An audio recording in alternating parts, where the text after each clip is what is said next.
परमात्मा कहते हैं मेरा पंथ पूछता है तो मैं परमेश्वर के पंथ को बता रहा हूं, उसके मार्ग को बताने के लिए आया हूं, उसके पाने की विधि बताने आया हूं। वो तो स्वयं ही थे। परमात्मा अपने को छुपाकर अपनी महिमा आप ही बता रहे हैं कि जाति हमारी जगत गुरु और परमेश्वर है पंथ। दास गरीब लिखत पढ़ो मेरा नाम निरंजन कंत। अब रामानंद जी घने दुखी हो गए इस बात से, अज्ञानता के कारण के छोटा सा बालक धानक का, एक जुल्हाई का बालक और अपने आप को भगवान बताता है, तो गुस्से आकर गालियां मंड गए, गालियां लगे देने। रे बालक सुन दुर्बुद्धि घटमट तन आकारे, दास गरीब दर्द लगा जब हो बोले सृजनहारे। मालिक ने अपने आप को मालिक कह दिया, सृजनहार कह दिया, तो रामानंद जी के कहते दर्द लगा, दुख हुआ उस बात का। और क्या बोले, अरे बालक सुन दुर्बुद्धि, ए मंदबुद्धि के व्यक्ति, तेरा घटमट तन आकार। अब देखो हमारी बुद्धि कितनी कमजोर थी।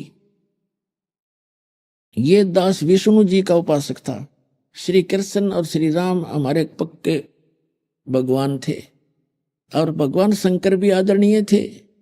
हम तो सभी को ऐसे मानते, लेकिन विशेष रूप से हम विष्णु के उपासक थे, श्री कृष्ण जी के। और ऐसे ही अन्य भी हमारे साथी होते थे। तो जब कभी डिस्कस करते थे, कोई पूछता था कि समाधि लगाता है, मैंने किसी संत ने बताया मैं समाधि लगाता हूं, और भगवान आपने देखा? अके नहीं, भगवान तो निराकार है, वो दिखाई थोड़ा ही देता है, वो तो निराकार है, केवल प्रकाश दिखता है। कुछ तो सुनी सुनाई के और एक आध दिन दिख भी जाता होगा, तो प्रकाश भगवान नहीं है, वो तो भगवान का प्रकाश है। तो कहने का भाव ये है, यहां रामानंद जी भी उसी दुर्बुद्धि से ग्रस्त था। वो कह रहा है कि तू अपने आप को भगवान कहता है, भगवान दिखाई थोड़ा देता, वो तो निराकार है, उसका तन शरीर थोड़ा ही है। ये सांग ऐसी बिरानमाटी हो रही थी, ऐसी दुर्बुद्धि थी हमारी ज्ञान की। अब वही रामानंद जी बोल रहा है उसी सत्र का, वही ज्ञान आम आदमी को हमें होता था ऐसा ही। तो क्या कहते हैं, रे बालक सुन दुर्बुद्धि घटमट तन आकारे, गरीब दास दर्द लगा हो बोले सृजनहार। ए दुर्बुद्धि बालक, तेरा शरीर दिखाई देता है, तेरा आकार है, तो अपने आप को भगवान कहता है। तो गरीबदास जी कहते हैं रामानंद जी का इस बात का घना दुख हुआ, भगवान ने अपने आप को भगवान कह दिया। तुम मोमन के पालेवा जुल्हे के घर बासे, दास गरीब अज्ञान गति एता दृढ़ विश्वास। और कॉन्फिडेंस से बोल रहे भगवान कि तुम मोमन के पालवा, तो एक मुसलमान के घर तेरी परवरिश हो रही है, ऐसे कहते हैं ना, यानी बहुत ओछी बुद्धि से संबोधित कर रहे हैं रामानंद जी, ये जानकर कि तू एक धानक और मुसलमान के घर में तू पल रहा है, और तेरा जुल्हाई के घर निवास है, और अपने आप को तू भगवान बताता है। तुम मोमिन के पालेवा, तेरा जुल्हे के घर बासे, दास गरीब अज्ञान गति एता दृढ़ विश्वासे। मान बढ़ाई छोड़ कर बोलो बालक बैन। रामानंद जी कहे हैं कि सीधी बात कर, अभिमान त्याग, तू अभिमान ना करे कि अपने आप को भगवान बता रहा है। मान बढ़ाई छोड़ कर बोलो बालक बैन, दास गरीब अदम मुखी एता तुम गट फैन। तरक तलु से बोलते रामानंद सुरज्ञाने, दास गरीब को जाते हैं आखिर नीच निदान। अब रामानंद जी कह रहे हैं कि तेरी जात का पता नहीं, कुजात तेरा पता नहीं तो किसका है, तू पढ़ा पाया था उसको नीरू को, और अपने आप को है तू कुजात है ना, नीच, इसलिए अब छोटा मुंह बड़ी बात कर रहा है। तर्क तलु से बोलते रामानंद सुरज्ञाने, दास गरीब कुजात है आखिर नीच निदान। ये शब्द रामानंद जी कह रहे हैं कि आखिर ना तो नीच जात का, इसलिए छोटा मुंह बड़ी बात बकवास कर रहा है, अपने आप को भगवान कह रहा है। परख नरक तो को नहीं तू नीच कुलीन कुजात, दास गरीब अकल बिना तै जे कही क्या बात। बिना दिमाग के तने यह बात क्या कह दी, अपने आप को भगवान कह रहा है। रामानंद जी का तो घना गुस्सा हो गया ना इस बात का। अब परमात्मा क्या कहते हैं, हाय हाय, मैं के बदन खुलासे करे सुन स्वामी परवीन। यानी गुरुजी धमका रहे हैं, गालियां दे रहे हैं, और एक सुयोग्य शिष्य की भूमिका करते हुए भगवान हाथ जोड़कर खड़े हैं ऐसे। और क्या कहते हैं, अंदर से खुशी है, गुरुजी डांट मार रहे हैं। और जो निकम्मा शिष्य होगा, गुरुजी धमकाओगे तो दुख मानता है, और सुयोग्य शिष्य होगा कि गुरुजी तो हमारे हित के लिए ही खुरकाते धमकाते हैं, हमें दिखाने के लिए। हालांकि गुरुजी गलत धमका रहे थे, गलत खुरका रहे थे, भगवान ही थे वो तो, फिर भी एक सुयोग्य शिष्य की भूमिका करते हुए कहते हैं, मैं के बदन खुला से करे सुन स्वामी परवीन। दास गरीब मनी मरे मैं आजिज अधीन। मैं आपका आजीज हूं, आपका नौकर हूं, आपके अधीन हूं, मेरा अहंकार नहीं है। और फिर क्या बताते हैं, ए स्वामी सृष्टा में और सृष्टि हमारे तीरे। दास गरीब अधर बसू मैं अवगत सत कबीर। मैं अवगत गत से पहरे इन चार वेद से दूर। दास गरीब दसों दशा में सकल सिंध भरपूर। सकल सिंध भरपूर हूँ खालिक हमारा नाम। दास गरीब अजात हूँ तै जो कहा बलि जाऊं। परमात्मा कहते हैं कि मैं सारी सृष्टि के रचने वाला हूं, एक 5 वर्ष का बालक, और ऐसे हाथ जोड़े खड़ा है बाहर पर्दे से बाहर, और कह रहा है कि ए स्वामी, हे मालिक, मैं सृष्टा हूं, सारी सृष्टि के रचने वाला, और ये सृष्टि हमारे तीर, और मैं ऊपर रहता हूं अवगत सत कबीर। फिर कहते हैं सकल सिंध भरपूर हूं और खालिक मेरा नाम, और दास गरीब अजात हूं, मेरा जात पात नहीं है दाता। फिर भी आपने जो कहा, मुझे कुजात कहा, नीच कहा, तो मैं बलि जाऊं आपके ऊपर।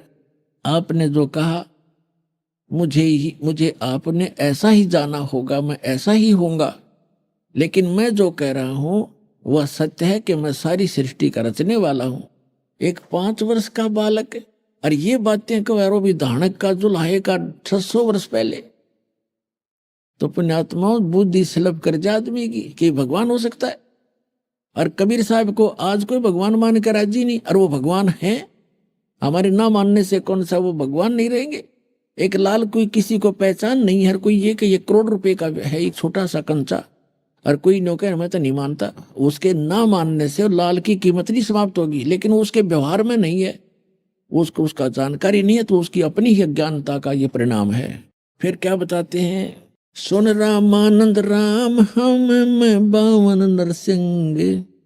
दास गरीब सर्व कला में व्यापक सर्वंग। हम मौला सब मूलक में मुल्क हमारे माही। दास गरीब दयाल हम सम दूसर नाही। हमसे ही पानी पवन और हमसे धरणी आकाश। दास गरीब तत्व 5 में हम ही शब्द निवास। अपने आत्मा देखिएगा, ये है सूक्ष्म वेद, और इस सूक्ष्म वेद को समझने के लिए परमात्मा की दी हुई वो विशेष विलक्षण बुद्धि चाहिए।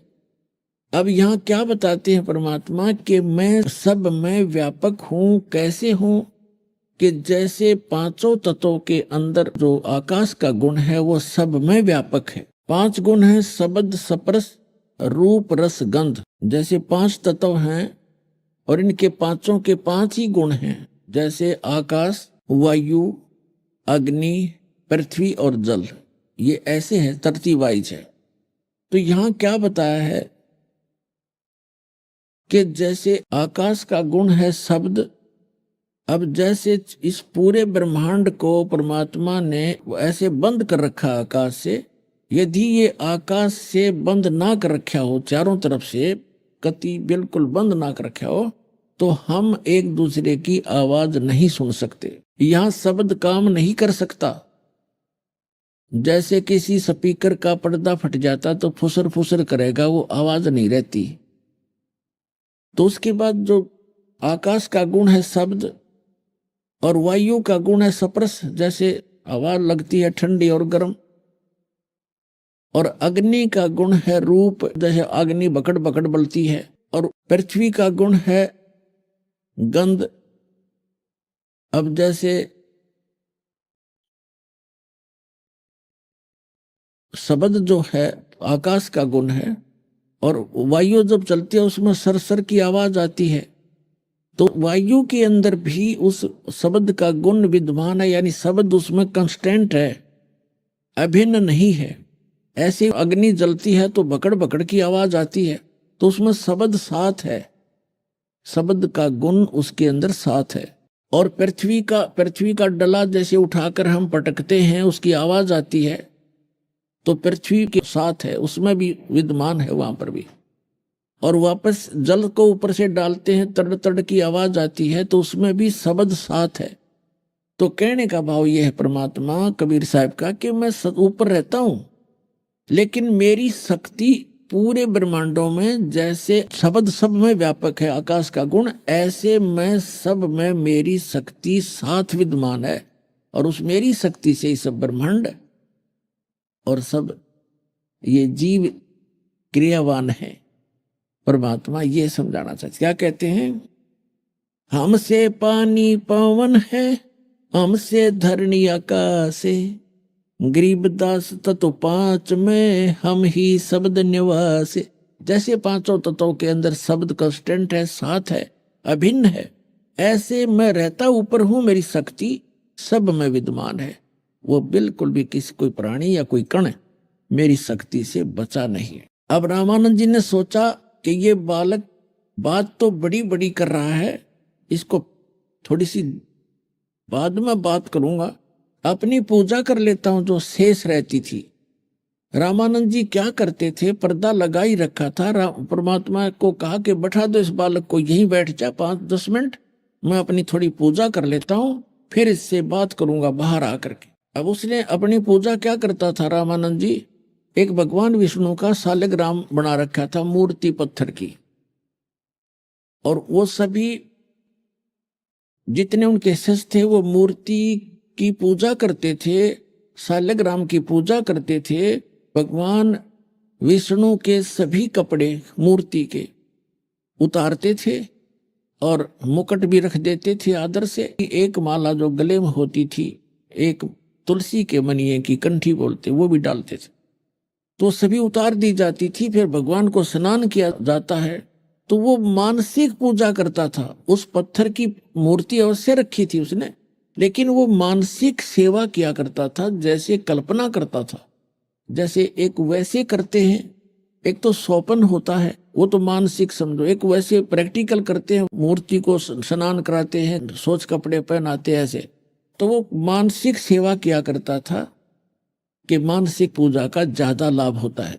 तो वो क्या करता था, जैसे कल्पना करता था, प्रतिदिन का अभ्यास था कि जैसे नंगे पैरों गया गंगा पर, और गंगा से सौंपने की तरह कल्पना करा, गंगा का ऊपर से मटका भर के लाया रामानंद जी, वहां रखा, भगवान की मूर्ति उतारी कल्पना से, और उसको परात यानी अच्छे पात्र में रखा, नहाया, खूब साफ सूफ किए, उनके कपड़े धोकर सुखा दिए, और नए कपड़े जो धोकर सुखा रखे थे वो धोती बांध दी, ऊपर परमात्मा के जो है मुकुट रख दिया, तिलक चालक लगा दिया। उस दिन गलती से जो कंठी होती थी एक मनके की, जो भगवान का माला डालते हैं, और एक बैजंती माला भी काल्पनिक बनाते हैं, वो भी डालते हैं भगवान के गले में, बैजंती माला छोटी सी। तो उस दिन क्या हुआ, वो माला डालनी भूल गया, मुकुट रख दिया, तिलक लगा दिया, सब कपड़े पहना दिए। अब मुकुट, अगर माला नहीं डाली गले में तो पूजा अधूरी, तो पूजा खंडित, इनकम्प्लीट रहेगी। और उस दिन मुकुट रखने के बाद मुकुट उतारा नहीं जाता, मुकुट उतार दिया तो पूजा खंडित।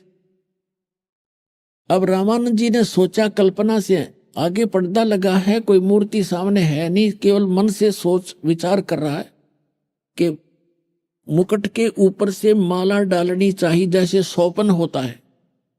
वह माला मुकुट में फंस गई, मुकुट नीचे से चौड़ा था, आगे नहीं जा सकी। तो रामानंद जी बड़े चिंतित हुए, माला हाथ में लिए जैसे कल्पना कर रहे हैं, हाथ में लेकर चिंतित हैं और कोस रहे हैं अपने आप को कि आज मेरे से कौन सी गलती बन गई। अपने जीवन में प्रथम बार आज मेरी पूजा खंडित हुई है। हे भगवान, मुझसे कौन सी गलती बन गई, आज मेरा क्या होगा। आजीवन मैंने इतनी सतर्कता से साधना की, आज मेरा कौन सा पाप आगे अड़ गया। तो परमात्मा कबीर जी बाहर खड़े कह रहे हैं कि ए स्वामी जी, इस माला की गांठ खोल लो, धागे की गांठ खोल लो, गांठ खोल के फिर गले में डाल के फिर गांठ लगा दो। ये मुकुट उतारना नहीं पड़ेगा आपको।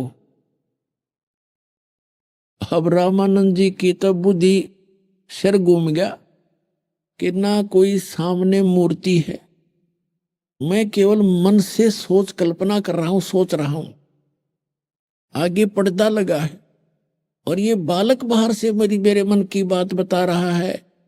अपुण्यात्माओं, ब्राह्मण सोए जो ब्रह्म पहचाने, ब्राह्मण पंडित उसको कहते जो भगवान पहचान ले, और लोक लाज ने तोड़ कर एक लवा धर दे। अब देखो पुण्यात्माओं, जिनको भगवान पाना है वो लोक लाज नहीं करते, संसार को नहीं देखते। जैसे मीराबाई ने संसार नहीं देखा, रविदास जी को गुरु बना करके अपनी भक्ति स्टार्ट की थी। वो ठाकुरों की लड़की थी, ठाकुर लोग छुआछात को बहुत मानते थे, लेकिन मीराबाई ने नहीं देखा। इसी प्रकार रामानंद जी ब्राह्मण और जुल्हाई जाति से तो अपना कपड़ा भी नहीं छूने देते थे। इतनी लोक लाज और इतना प्रभुता बनी हुई थी। 1400 शिष्य ऋषि और पूरे विख्यात महापुरुष थे, और दानक के बच्चे को अगर स्पर्श करना चाहे तो ये समझ लो सामाजिक मौत थी रामानंद की। समाज से वो कति रिजेक्ट हो जाना था, उससे ब्राह्मण लोग बात नहीं करना था। लेकिन सामने भगवान खड़ा था। कहते स्वामी गुंडी खोल कर जब माला गल डारे, गरीबदास इस भजन को जान सके करतारे। रामानंद जी को परमात्मा ने कहा कि स्वामी जी, इस माला के धागे की गुंडी खोल ले और फिर गले में डाल के दोबारा गांठ लगा दे। अब रामानंद जी को जो ही कहा परमात्मा ने, कित की गुंडी खोला था वो, और कित कहाँ माला थी, पर्दा दूर फेंक दिया। इतनी स्पीड से बाहर आया वो 104 वर्ष का वर्द, और सामने खड़े उस 5 वर्ष के धानक जुलाहे के पुत्र को, जिससे वो कपड़ा भी टच करना नहीं पसंद करता था, देखा भगवान खड़ा है। ऐसे मेरी बात को कोई पकड़ नहीं सकता, जान नहीं सकता। और कबीर साहब को सीने से लगा लिया भगवान रामानंद जी ने।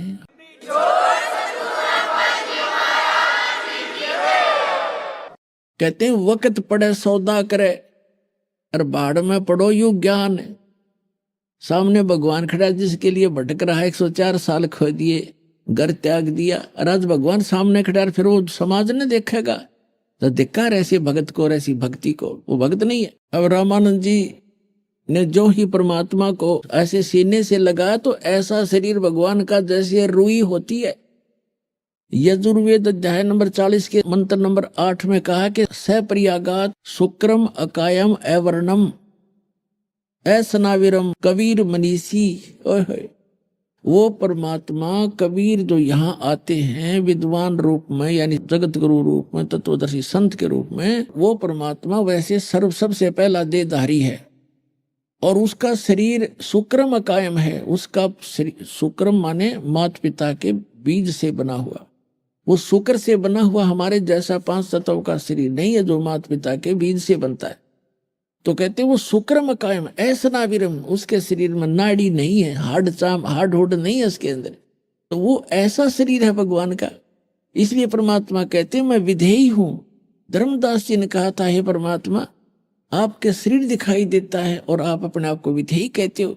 तब भगवान ने कहा था कि नरक परख कर देख धर्मदास, तुम सा तन नहीं मोर, मेरा तन तुम्हारे जैसा नहीं है, इसलिए मैं विलक्षण देही है मेरी, इसलिए मैं विधेय हूं।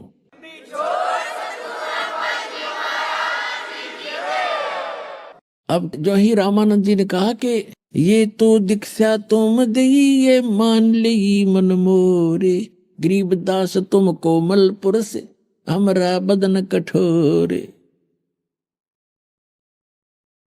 क्या बताते हैं कि आपने, क्योंकि बुद्धिमान थे, विद्वान थे, ब्राह्मण थे, संकेत समझ गए कि मेरी फड़क निकाल दी, मेरे मन का जो बंक था, मेरी जो मरोड़ थी, जो मेरे अंदर अहंकार था, वो मेरा चकनाचूर करना था इस परमात्मा ने। तो ये समझ गया कि जो ते शिक्षा मुझ दी वो मान ली मन मोर, कि रामानंद जी समझ गए कि ये जुल्हा रूप में प्रगट भगवान, और मेरे अंदर अभिमान भरा था जाति और मजहब का, मेरा वो अहंकार मिटाने के लिए आज इसने ये लीला की है कि कहते जो शिक्षा तुमने मुझे दी मान ली मन मोर। मैं समझ गया कि आपने मेरे लिए मेरी आप मरोड़ काट दी, क्योंकि सीने से एक धानक के बालक को लगा रखा है, सारा ब्राह्मण समाज बैठा और थू थू कर रहे हैं, ये बुढ़ापे में इसका क्या दिमाग चल गया रामानंद जी का, एक धानक के बालक को सीने का लगा रहा। लेकिन वो ब्राह्मण था, उसने ब्रह्म पहचान लिया, वो भगवान पहचान लिया कि तो भगवान खड़ा है, तो बाढ़ में जाओ संसार एक तरफ, या तो संसार भी साथ आ जाएगा, ना तो वो अपना राज्य, अपना भगवान, जो वस्तु चाहिए थी वो मिल गई। तो अब रामानंद जी कहते हैं जो दीक्षा तुम मोहे दी, मान ली मनोर, अरे गरीबदास तुम कोमल पुरुष, आपका तो शरीर रुई जैसा है और हमरा बदन कठोर। फिर क्या बताते हैं, मन की पूजा तुम लखी, ये मुकुट माल परवेश, गरीबदास गति कौन लख, तेरा कौन वर्ण को बेखे।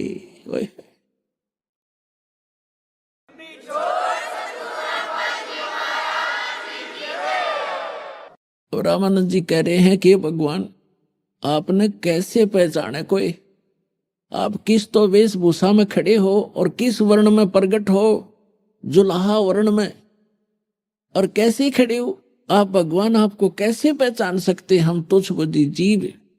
मन की पूजा तुम लखी, ये मुकुट मान परवेश, गरीबदास गति कौन लखे, आपकी गति को, आपकी सतीथि को, आपकी महिमा को, और कौन समझे, कौन वर्ण को देखे। किस वेशभूषा में खड़े, हमने भगवान पता नहीं कैसा मान रखा था, हाथ में सुदर्शन चक्कर हो, या तीर ले रखा हो, या गदा गुदा धर रखी है, और आपको तो आप भगवान खड़े। अपने आत्माओं ये भूल हमारा वर्षों से पड़ी हुई है, युगों से। अब ये भूल इसी समय में मिटनी है, अगर किसी की मिट जाता है, और अभी मोक्ष होना है। ये इस कलयुग का ये पीक टाइम है, प्राइम टाइम है। अपने आत्माओं समझो भगवान को, सदग्रंथ अपने पास है, ऐसे इंस्ट्रूमेंट आपके पास है, और दास आपके पास है, भगवान का भेजा हुआ तत्वदर्शी संत, और complete worship of God, complete भगवान की कंप्लीट वर्शिप दास के पास उपलब्ध है। अब परमात्मा ने क्या कहा, ये काफी वार्ता है, लेकिन समय थोड़ा मैं शॉर्ट करूंगा थोड़ा सा। अब ये सारा कुछ हो गया, वो जितने वहां बैठे थे सिरफिरे उठ कर चले गए, ब्राह्मण जितने नकली थे, असली ब्राह्मण रह गया भगवान के पास। तब रामानंद जी ने नहीं सोचा जान दे ये तो लबड़दा नहीं, पहले तो मैं ब्राह्मण था और विद्वान था और पूज्य था, आज मुझे भगवान मिल गया, मैं रिजेक्ट हो गया। इन मूर्खों क्या ज्ञान है इनको, जब गुरु में था तो आज भी मैं गुरु हूं, और मैं जिसको पूज रहा हूं इन सब ने उसी को पूजना चाहिए। लेकिन वो तो काल का जाल है, वह सब खिसक गए तो खिसक गए। फिर रामानंद जी की थोड़ी बुद्धि बदल दी, सोचा कि पूरा निर्णय कर लूं। कबीर परमात्मा से पूछा रामानंद जी ने कि आपने झूठ क्यों बोला बच्चा। परमात्मा ने कहा मैंने क्या झूठ बोला स्वामी, कि आप कहते हो कि रामानंद जी यानी मेरे से आपने दीक्षा ली है, मैंने तो आपको कभी दीक्षा दी नहीं। तो परमात्मा ने कहा कि आपको याद होगा एक दिन मैं पंचगंगा घाट की पौड़ियों पर लेटा हुआ था और आप जी नहाने गए थे, स्नान करने, आपकी खड़ाऊ मेरे सिर में लगी थी, आपने सिर पे हाथ रख के कहा था कि राम राम बोल बेटा, राम राम बोल। तो रामानंद जी बोले भाई वो तो 2.5 वर्ष का बालक होगा, और 2.5 वर्ष के बालक का और 5 वर्ष के बच्चे का डबल डिफरेंस हो जाता है शरीर का, बॉडी का। तो वो तो 5 वर्ष का बालक था भाई, यह बात मेरे दची नहीं। तो परमात्मा ने क्या किया, वहां एक नौकर की, सेवक की चारपाई थी बाहर झोंपड़ी से, रामानंद जी के सेवक की। तो परमात्मा एक रूप में 5 वर्ष के बालक में तो सामने खड़े हैं, और एक दूसरा रूप बना के उस चारपाई के ऊपर लेट गए खटिया पर, कहा कि देखो स्वामी जी ऐसा था, मैं ऐसा था ना। अब जो ही रामानंद जी ने देखा 2.5 वर्ष का बालक इधर और 5 वर्ष का सामने, 6 बार इधर देखा और 6 बार इधर, आंखें मलमल कर देखा। तो परमात्मा ने सोचा इस बुढ़े की बुद्धि अब सेट हो को ना। वहां से उठे परमात्मा और उस 5 वर्ष के बालक में 2.5 वर्ष का बालक आकर उसके सामने समा गया। तब रामानंद की बुद्धि ठिकाने आई। फिर भी न्यू बोला कि बच्चा मैं तो कंठी भी देता हूं, कंठी। परमात्मा निकाल के दिखाई कि देख यार ये कंठी ये कहां प्राप्त हुई, कि आपने वही तो डाली थी मेरे गले में पंचगंगा घाट पर। अब रामानंद जी की वो भी याद था कि वो मेरी खोगी थी कंठी। उसने सोचा ये नरा बालक नहीं है, ये तो सारी ये बात फिट कर रहा है। फिर पूछा कि बच्चा मैं राम राम तो नाम नहीं देता, मैं कोई और मंत्र देता हूं। ये ऋषि लोग मंत्र ओपन नहीं किया करते थे, राम राम तो जैसे हम सत्साहिब सत्साहिब करते हैं ऐसे करते थे वो। तो परमात्मा ने कहा आप ओम नाम देते हो। अब रामानंद जी की तो सिट्टी फिट्टी गुम होगी कि सारी सच्ची बतावा, जुलाहों तक तो ये बात जा ही नहीं सकती। मैं क्या मंत्र देता हूँ, गुप्त प्रतिज्ञा कराता हूँ जिसको नाम देता हूँ। ऋषियों को देता था नाम ये, और बाकी हरे कृष्ण हरे राम यो भी नाम साथ में, ओम नमः शिवाय ये अलग सा, लेकिन ये गुप्त मंत्र था इनका सार नाम था ओम। फिर रामानंद जी की बुद्धि चक्कर काट गई, नरा बालक को नहीं, अकेला बच्चा नहीं है। फिर परमात्मा ने कहा कि अग्रम अग्रम छोड़ दो, सुनो हमारी सीख। कबीर साहब ने कहा कि ये अटपट छोड़ स्वामी जी, हमारी बात को सुनो। समझाने लगे कि उससे सृष्टि रचना सुना दी परमात्मा ने आध घंटे के अंदर। रामानंद जी ने कहा कि मैं आंखों देखूं जब बात बने, क्योंकि आज तक ना किसी वेद में, ना किसी गुरु ने, ना किसी ऋषि ने, ना आचार्य और शंकराचार्य ने हमें ये ज्ञान नहीं दिया। तो रामानंद जी ने कहा कि मैं योग युक्त होता हूं, मैं समाधिस्थ हो जाता हूं। परमात्मा ने कहा कि समाधिस्थ होकर देखिए आप कहां तक पहुंच पाते हो, फिर मैं बताऊंगा आपकी ये स्थिति कहां है। रामानंद जी का अभ्यास था, 1 सेकंड में समाधिस्थ हो गए। और जो ही वो त्रिवेणी पर पहुंचे, योग युगत प्राणायाम कर जित्या सकल शरीर, त्रिवेणी के घाट पर वहां अटकर है बलबीर। आगे जाके 3 रास्ते हो जाते, सामने ब्रह्मरंध्र है, लेफ्ट साइड में ये धर्मराज के लोक को जाता है, और इधर वो अलग से जाता है 88,000 खेड़े साइड में। तो यहां जाकर वो बंद हो गया, उससे आगे नहीं जा पा रहा था। तो परमात्मा वहीं पहुंचे बालक रूप में। समाधि में क्या होता है, सोपन सा होता है। और परमात्मा ने कहा कि आपके हरे राम हरे कृष्ण सीताराम राधे श्याम ये तो कोई मंत्र है नहीं, ओम के नाम से आप बस यहीं तक आ सकते हो। और जब आपकी मृत्यु होगी, जैसे यजुर्वेद अध्याय नंबर 40 के मंत्र 15 में कहा है, ओम कर्तु समर किलबे समर कर्तुम समर। ओम नाम का जाप काम करते करते सिमरण करो, और विशेष कसक के साथ सिमरण करो। मनुष्य जीवन का प्रथम कर्तव्य जान कर सिमरण करो। ये ब्रह्म का मंत्र है। गीता ज्ञान दाता 8वें अध्याय के 13वें श्लोक में कहता है, ओम इति एकाक्षरम ब्रह्म विवरण माम अनुसमरण यह प्रयाति तजन देहम सयाति परमाम। मुझ ब्रह्म का केवल एक ओम अक्षर है, उच्चारण करके सिमरण करता हुआ यह प्रयाति तजन देहम, यानी शरीर छोड़कर जाते समय तक इसका सिमरण करता रहता है, सयाति परमाम गतिम, वो ब्रह्म से मिलने वाली, ओम से मिलने वाली परम गति प्राप्त होता है। कहां जाता है, ब्रह्म लोक में। अब यहां स्वामी जी ने इष्ट मान रखा था विष्णु जी, और ओम नाम का जाप करती थी, तो ब्रह्म लोक नहीं जा सकते थे ये। तो उन्होंने बताया कि आप जी अंतिम सांस तक ये मंत्र करते रहोगे, तब क्या आपकी मृत्यु के बाद आप यहां आओगे इस त्रिवेणी पे। ये 3 रास्ते हैं। यहां आकर के आप मृत्यु के बाद इस रास्ते जाओगे, इस रास्ते पर, और आगे धर्मराज का लोक है, सबसे पहले न्यायाधीश का ऑफिस है, वहां आपका अकाउंट होगा। उसके बाद आप विष्णु लोक में जाओगे। विष्णु लोक के अंदर भी ओम नाम की कमाई के अलग से एक रेस्टोरेंट बना हुआ है, वहां भी आपकी कमाई नष्ट होगी। आप वहां जाओगे और फिर 84 लाख योनियों में आओगे। ये सामने का जो ब्रह्मरंध्र है, ये तुम्हारे मंत्र से नहीं खुल सकता। मेरे पास वो मंत्र है जो सतनाम बनेगा 2 अक्षर का, इन दोनों का मिलकर ये सिमरण किया जाएगा, तब ये ब्रह्मरंध्र खुलेगा। एक ओम, एक तत्, जो सांकेतिक है, जो दास आपको देता। तो परमात्मा ने कहा कि देखो मैं सुमन करता हूं अपने सतनाम का। सुमन करते ही सामने का वो एकदम कपाट खुल गया ब्रह्मरंध्र का, और परमात्मा उस आत्मा को साथ लेकर के रामानंद जी को ऊपर पहुंचे। कहा कि ये बैठा तुम्हारा भगवान ज्योत निरंजन, ये काल ब्रह्म, तुम इसे निराकार कहा करते थे, ये गुप्त रहता है। इसने प्रतिज्ञा कर रखी है, साथ में जाएगी 24 और 25 श्लोक में गीता ज्ञानदाता कहता है कि मैं अपने योग माया से छुपा रहता हूं, मैं कभी किसी के सामने कभी अपने वास्तविक रूप में प्रकट नहीं होता। ये मेरा अनुत्तम अटल घटिया नियम है। ये बैठा, फिर परमात्मा ने वो 11वां द्वार पार किया, जो परब्रह्म यानी उस अक्षर पुरुष के ब्रह्मांडों में प्रवेश करते हैं, 11वां द्वार। उससे आगे जाकर फिर उस परब्रह्म के अक्षर पुरुष के 7 संग ब्रह्मांडों को पार करके फिर 12वां द्वार है।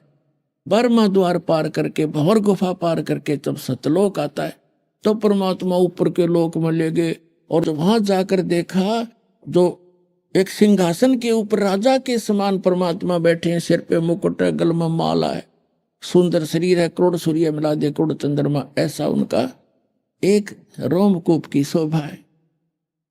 तो कबीर साहब नीचे से गए, वहां चवर उठा करके सिंहासन पर विराजमान उस परमात्मा तेजो में रूप वाले शरीर वाले भगवान पर चवर करने लगे। रामानंद जी ने सोचा कि ये भगवान है जो तख्त पर बैठा, सिंहासन पर बैठा, और ये कबीर तो यहाँ का कोई गण है, यहाँ का कोई देव है। इतने में वो तेजो में शरीर खड़ा हुआ, सिंहासन से उठा और हाथ जोड़े कि भगवान बैठो, सिंहासन विराजमान करो, आपका सिंहासन है। और कबीर साहब उसके ऊपर उछल कर बैठे, बालक जैसे उछला करे, और वो चवर करने लगा जो तेजो में शरीर था, जिसको रामानंद जी भगवान समझ रहे थे। अब रामानंद जी सोच रहे थे कि भगवान, आप इस बालक, ये कबीर बालक और ये भगवान, ये क्या चक्कर है, ये सवर कर रहा है। इतने में तेजो में शरीर और परमेश्वर कबीर जी 5 वर्ष के बालक कबीर साहब के रूप में समा गया उसके अंदर। अकेला कबीर साहब असंग अनंत कोट ब्रह्मांड के संचालक के रूप में वहां विराजमान है, चौर अपने आप हो रहा है।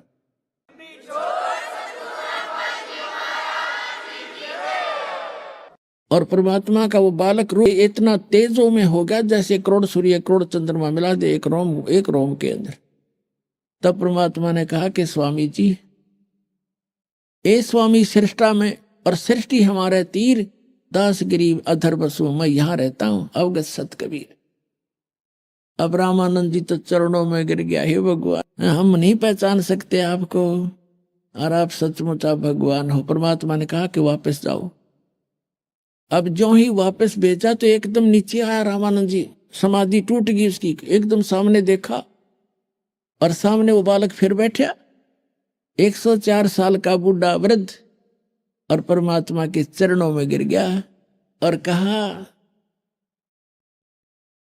क्या कहते हैं, तावा चित चक्रित भया और देखा फजल दरबारे, गरीब दास से जदा किया हम पाए दीदारे।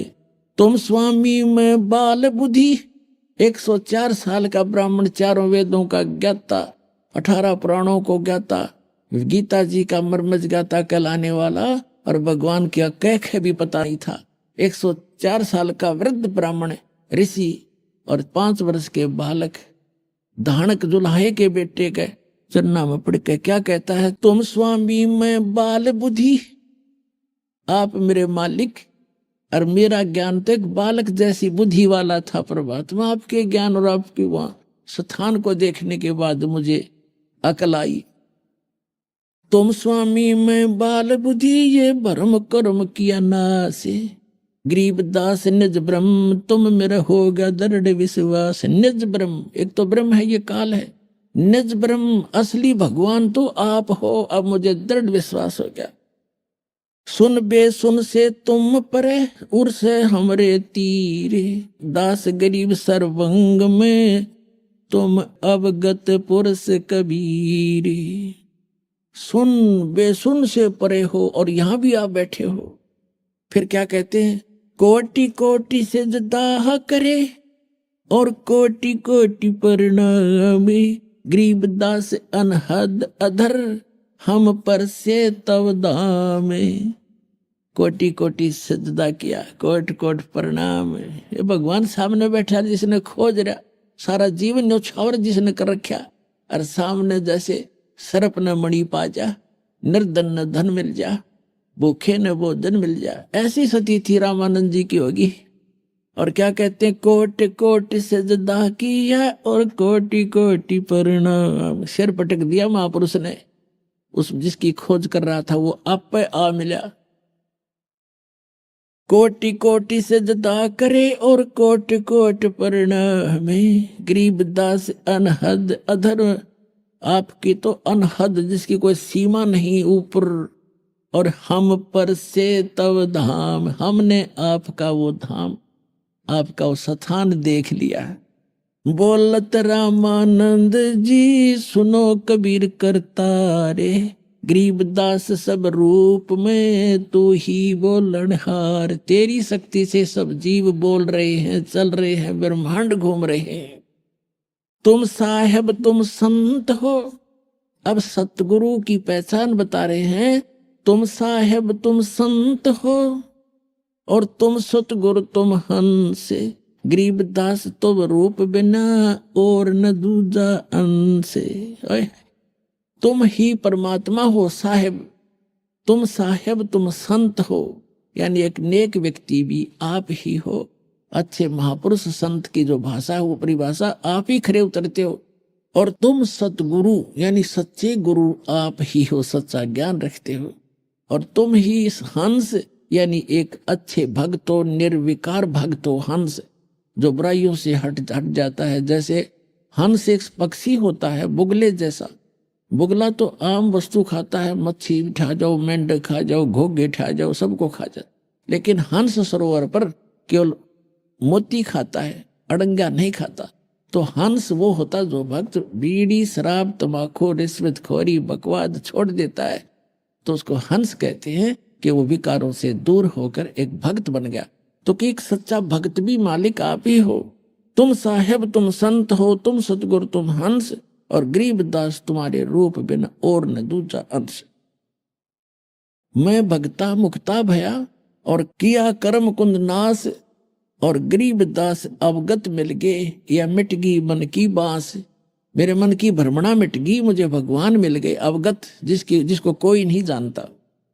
दोहू ठोर है एक तू बया एक से दो, गरीबदास हम कारणे तुम आए हो मगजो।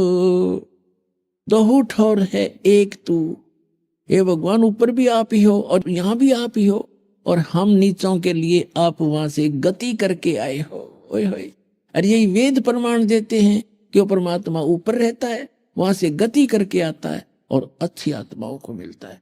तो पुण्यात्माओं, आपका सौभाग्य है कि आप जी को परमात्मा का दिया हुआ वो यथार्थ ज्ञान और उनका बनाया हुआ ये सतगुरु आपको प्राप्त हुआ, और वही ज्ञान वही भक्ति जो भगवान बताने आए थे आज आपके सामने रूबरू हुई। सौभाग्य आपका, धन्य आपके माता पिता जिनसे जन्म हुआ। और कहते समझा है तो सिर दर पाऊं, बोर नहीं रे ऐसा दाव। कबीर साहब कहते हैं कि ये संसार समझदा ना ही कहंदा श्याम दोपहरे नू, और गरीबदास ये वक्त जाते रोग इस पैरे नू। ये समय जब हाथ से चूक गया और मोक्ष नहीं हुआ, सच्ची भक्ति कोई प्राणी मनुष्य नहीं करेगा इस प्राइम टाइम के अंदर, तो रोया करोगे इस समय को याद करके, मनुष्य जीवन हाथ से छूट जाएगा। तो इसलिए पुण्यात्माओं, अपना कल्याण करवाओ, औरों को भी समझाओ। जितना भी अधिक से अधिक जनता में ये ज्ञान फैलाओगे, आपको भी भला होगा, समाज भी सुधर जाएगा, सबके दुख दूर होंगे, सबको परमात्मा मिलेगा, पूरा विश्व पार हो जाएगा।